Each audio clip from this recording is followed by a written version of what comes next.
नमस्कार। देश की तमाम फटाफट खबरों में आपका स्वागत है। खबरों के लिए आपसे निवेदन कि यदि आपने हमारे चैनल को सब्सक्राइब नहीं किया तो कृपया करके आपके अपने चैनल को सब्सक्राइब करना ना भूलें।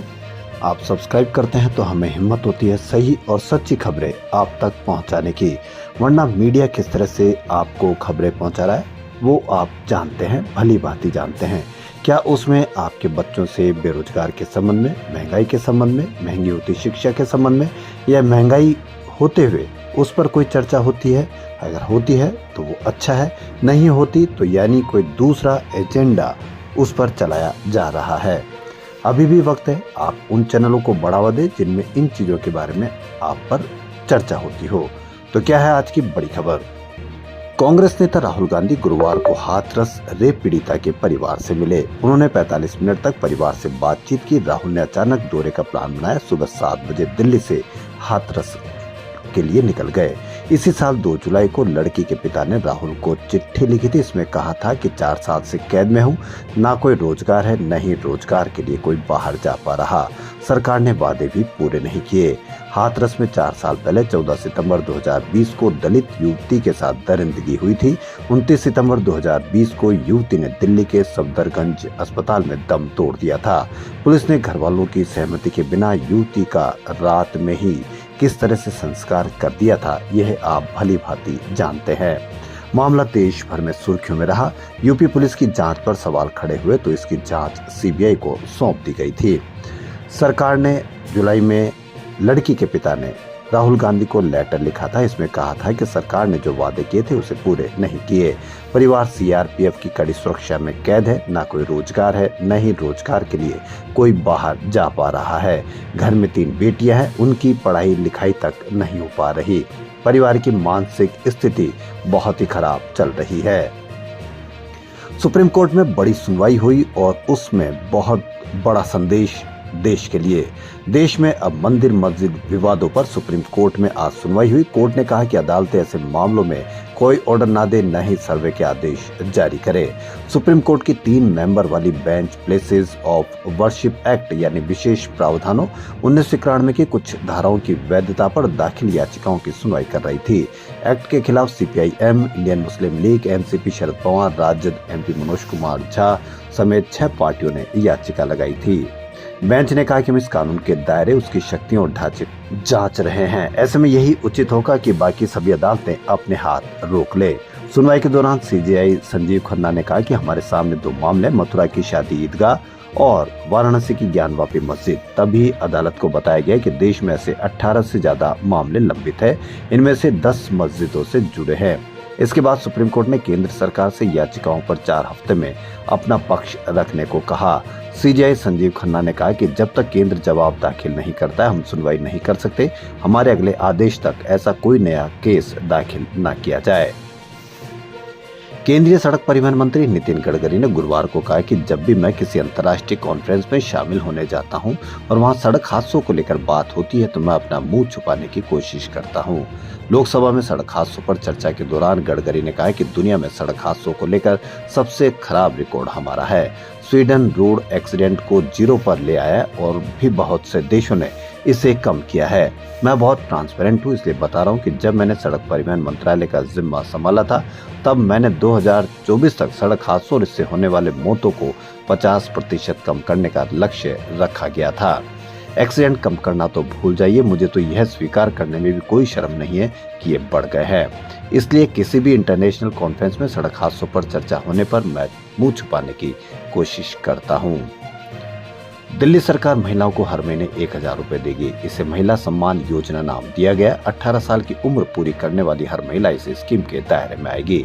दिल्ली के पूर्व मुख्यमंत्री और आम आदमी पार्टी के नेशनल कन्वीनर अरविंद केजरीवाल ने गुरुवार को इस स्कीम का ऐलान किया। उन्होंने कहा कि योजना के लिए आज से ही रजिस्ट्रेशन शुरू हो जाएंगे। केजरीवाल ने यह भी कहा कि चुनाव बाद महिलाओं को हर महीने मिलने वाली रकम को बढ़ाकर 2100 रुपए कर दिया जाएगा। ऑटो चालकों की बेटी की शादी के लिए 1 लाख रुपए दिए जाएंगे। होली दिवाली पर वर्दी बनवाने के लिए 2500 रुपए देंगे। 3.1 लाख रुपए का लाइफ इंश्योरेंस, 5 लाख का एक्सीडेंटल इंश्योरेंस कराया जाएगा। ऑटो चालकों के बच्चों की कोचिंग का पैसा भी दिया जाएगा।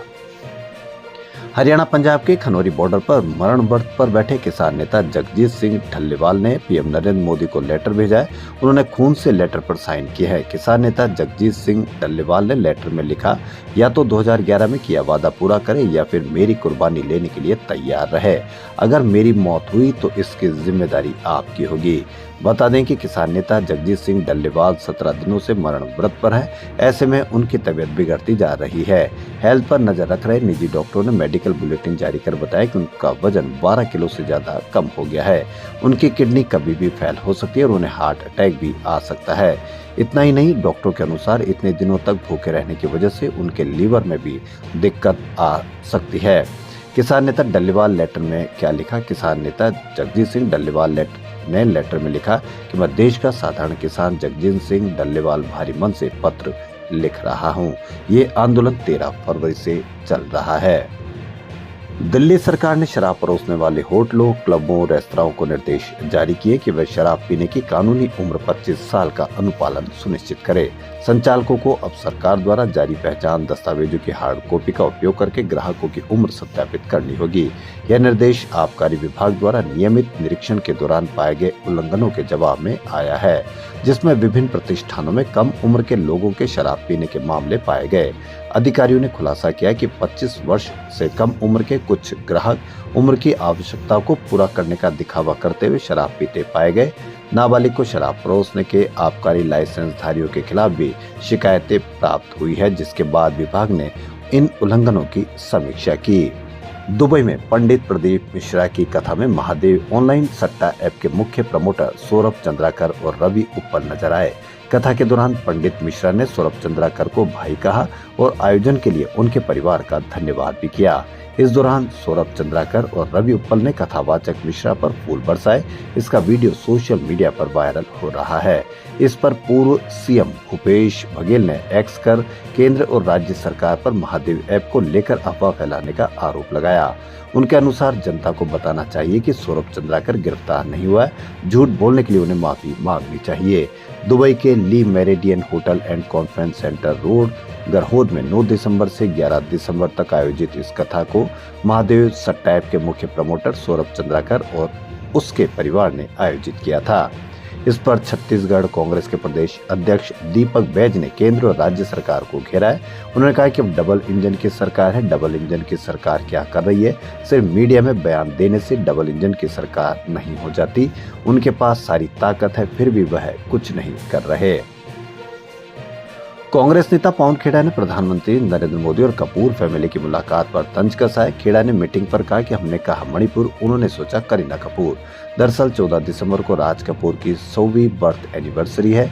इस मौके पर कपूर फैमिली ने फिल्म फेस्टिवल रखा। उन्होंने पीएम को आमंत्रित किया है।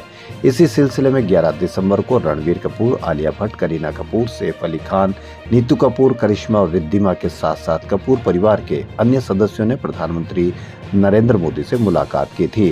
राज कपूर की 100वीं बर्थ एनिवर्सरी पर 13 दिसंबर से 15 दिसंबर तक फिल्म फेस्टिवल का आयोजन किया जाएगा। इस दौरान 40 शहरों और 135 सिनेमा घरों में राज कपूर की फिल्में दिखाई जाएगी।